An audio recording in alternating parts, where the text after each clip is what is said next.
Hey everyone, வணக்கம். இன்னைக்கு நம்ம பார்க்க போற topic rate of change of quantities. கேட்க கொஞ்சம் காம்ப்ளிகேட்டடா இருந்தாலும் உண்மையில ரொம்ப சிம்பிள். நீங்க எக்ஸாம்ல மாஸ்டர் பண்ணணும்னா வெறும் 3 core patterns புரிஞ்சுக்கிட்டா போதும். ரெடியா? வாங்க ஸ்டார்ட் பண்ணலாம். ஒரு செகண்ட் உங்க ஃபேவரட் யூடியூப் கிரியேட்டரை நினைச்சுக்கோங்க. இப்போ இந்த செகண்ட்ல அவங்க எவ்ளோ ஃபாஸ்டா சப்ஸ்கிரைபர்ஸ் கெயின் பண்றாங்க. ஒரு செகண்டுக்கு 10 நியூ சப்ஸா இல்ல 100 சப்ஸா. அந்த ஸ்பீட் எப்பவுமே கான்ஸ்டன்டா இருக்காது, ரைட்? சில நேரம் அதிகமா இருக்கும், சில நேரம் கம்மியா இருக்கும்.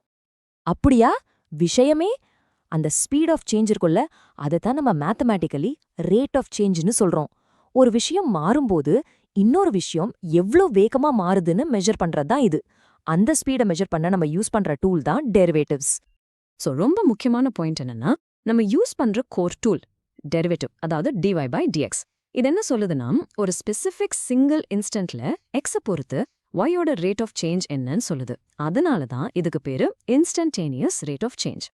இந்த என்டையர் டாபிக்குமே பார்த்தீங்கன்னா வெறும் 3 சிம்பிள் ஃபேமிலிஸ் ஆஃப் ப்ராப்ளம்ஸ் தான். நம்ம ஃபேமிலி 1, 2 and 3 பார்க்க போறோம். அதோட சீக்ரெட் வெப்பன் தி செயின் ரூல் பத்தியும் தெரிஞ்சுக்க போறோம். அப்புறம் உங்களுக்கு ஒரு 3 ஸ்டெப் வின்னிங் பிளானும் கொடுக்க போறோம். வாங்க ஸ்டார்ட் பண்ணலாம். வாங்க ஃபேமிலி 1ல ஸ்டார்ட் பண்ணலாம். Direct rate problems. இதுதான் இந்த ஹோல் டாபிக்லே ரொம்ப ஸ்ட்ரெயிட் ஃபார்வர்டான பேட்டர்ன். இதை நீங்க மாஸ்டர் பண்ணிட்டீங்கன்னா மற்றதெல்லாம் ரொம்ப ஈஸியாயிடும். ஸோ இந்த ஃபேமிலியை எப்படி கண்டுபிடிக்கிறது? கொஸ்டின்ல ரொம்ப டைரக்டா கேட்டிருப்பாங்க. Find the rate of change of the area with respect to its radius அப்படின்னு. பேசிக்கா உங்ககிட்ட dy by dx கண்டுபிடிக்க சொல்றாங்க. ஏரியா மாதிரி ஒரு குவான்டிட்டி, ரேடியஸ் மாதிரி இன்னொரு குவான்டிட்டியை டைரக்டா டிபெண்ட் பண்ணி இருக்கும். ரொம்ப simple and direct relationship. And ஓவரோ ஃபேமிலி 1 ப்ராப்ளம்க்கும் எப்பவுமே ஒர்க் ஆகிற ஒரு சிம்பிள் 3 ஸ்டெப் ப்ளூ பிரிண்ட் இருக்கு. ஃபர்ஸ்ட், அந்த 2 குவான்டிட்டிஸை கனெக்ட் பண்ற ஃபார்முலாவை எழுதுங்க. செகண்ட், அந்த ஃபார்முலாவை டிஃபரன்ஷியேட் பண்ணுங்க. அண்ட் ஃபைனலி, கொடுத்த வேல்யூவை சப்ஸ்டியூட் பண்ணி ஆன்சர் கண்டுபிடிச்சிருங்க. அவ்வளோதான். வாங்க இந்த ப்ளூ பிரிண்ட்டை NCERT எக்ஸாம்பிள் 1ல பார்ப்போம். r is equal to 5 cm இருக்கும்போது ஏரியாவோட rate of change with respect to radius என்னன்னு கேட்குறாங்க. Step 1, formula a is equal to pi r square. Step 2, r வச்சு டிஃபரன்ஷியேட் பண்ணா dA by dr is equal to 2 pi r கிடைக்கும். Step 3, r is equal to 5 substitute பண்ணுங்க. So dA by dr equals to 2 pi times 5, அதாவது 10 pi. இதோட meaning என்னன்னா, radius 1 centimetre அதிகமாகும்போது area 10 pi centimetre square ரேட்ல மாறுது. பாத்தீங்களா? Super simple. ஆல்ரைட், இப்போ பேசிக்ஸ் புரிஞ்சுக்கிட்டோம். வாங்க லெவல் அப் பண்ணி ஃபேமிலி 2க்கு போலாம். Related rates problems. இங்க தான் ஸ்டூடெண்ட்ஸ் கொஞ்சம் கன்ஃபியூஸ் ஆவாங்க. இதை நீங்க சாப்டரோட மெயின் பாஸ் மாதிரி நினைச்சுக்கலாம். பட் கவலைப்படாதீங்க, இதுக்கு நம்ம கிட்ட ஒரு சீக்ரெட் வெப்பன் இருக்கு.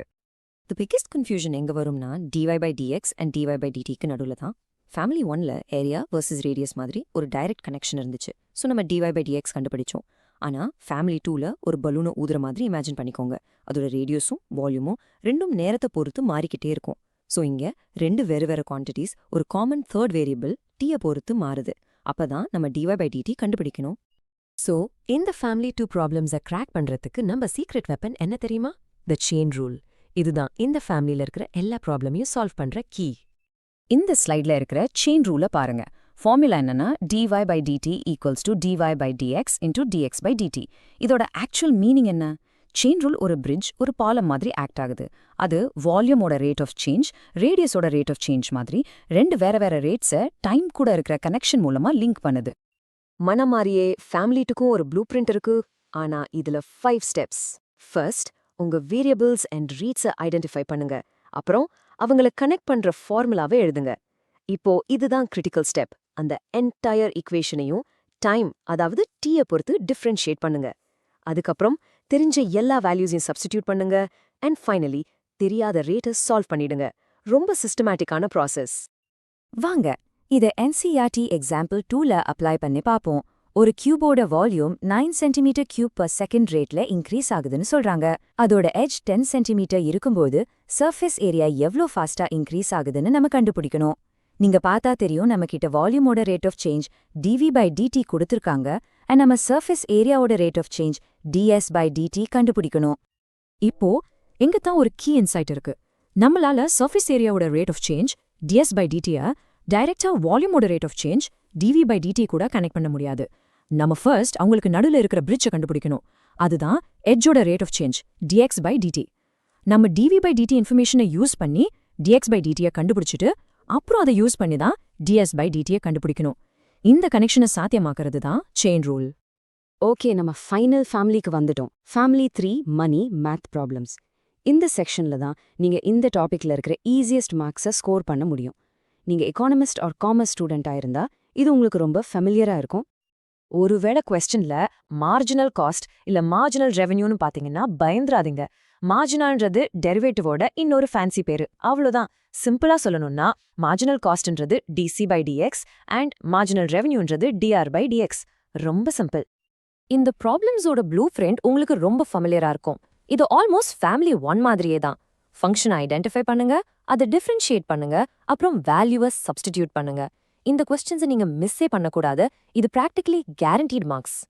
ஸோ எல்லாத்தையும் சேர்த்து ஒரு சம்மரியா உங்க வின்னிங் பிளானை பார்ப்போம். ரொம்ப முக்கியமான விஷயம், இந்த ப்ராப்ளம்ஸை பார்க்கும்போது உங்க மைண்ட் செட்டை மாற்றணும். நீங்க ஏதோ ரேண்டமாக மேத்ஸ் கொஸ்டின்ஸை சால்வ் பண்ணல, நீங்க ஒரு பேட்டர்ன் டிடெக்டிவ். உங்க எக்ஸாம் பேப்பர் இருக்கிறத அரைச்சாதும் முதல் வேலை கொஸ்டினா நல்லா படிக்கிறது. ஸ்டெப் 1, dy பை dx கேட்குறாங்களா இல்ல dy பை dt கேட்குறாங்களான்னு பாருங்க. ஸ்டெப் 2, இது எந்த ஃபேமிலின்னு ஐடென்டிஃபை பண்ணுங்க. ஃபேமிலி 1, 2 இல்ல 3யா? ஒரு தடவை ஃபேமிலி ஐடென்டிஃபை பண்ணிட்டீங்கன்னா ஸ்டெப் 3 ரொம்ப சிம்பிள். அந்த ஃபேமிலியோட கரெக்ட் ப்ளூ பிரிண்ட்டை அப்ளை பண்ணுங்க. இதை நல்லா ஞாபகம் வச்சுக்கோங்க. நீங்க ரேண்டமா மேத் ப்ராப்ளம் சால்வ் பண்ணல, நீங்க ஒரு டிடெக்டிவ். க்ளூஸை தேடி பேட்டர்ன் ஐடென்டிஃபை பண்ணி அப்புறம் ஒரு ஸ்பெசிஃபிக் மெத்தடை யூஸ் பண்ணி அந்த கேஸை கிராக் பண்றீங்க. இந்த மைண்ட் செட்டோட பார்த்தா எந்த கொஸ்டினும் கஷ்டம் கிடையாது. ஸோ ஒரு ஃபைனல் ரீகேப் பண்ணிடலாம். ரேட் ஆஃப் சேஞ்சுன்றது ஸ்பீட் ஆஃப் சேஞ்சை மெஷர் பண்றது தான். நம்ம 3 ப்ராப்ளம் ஃபேமிலிஸ் பார்த்தோம். Direct rates dy by dx, related rates dy by dt, அதை செயின் ரூல் யூஸ் பண்ணி அப்புறம் ஈஸியான மணி மேத். கீ என்னன்னா பேட்டர்னை ஐடென்டிஃபை பண்ணி கரெக்ட் ப்ளூ பிரிண்ட்டை அப்ளை பண்றது தான். இப்போ யோசிச்சு பாருங்க, உங்க லைஃப்ல டெரிவேட்டிவ்ஸ் வச்சு என்னெல்லாம் மெஷர் பண்ணலாம். உங்க கேமிங் ஸ்டாட்ஸ், உங்க ஸ்கிரீன் டைம், உங்க இன்ஸ்டாகிராம் ஃபாலோ அக்கவுண்டோட ரேட் ஆஃப் சேஞ்ச்.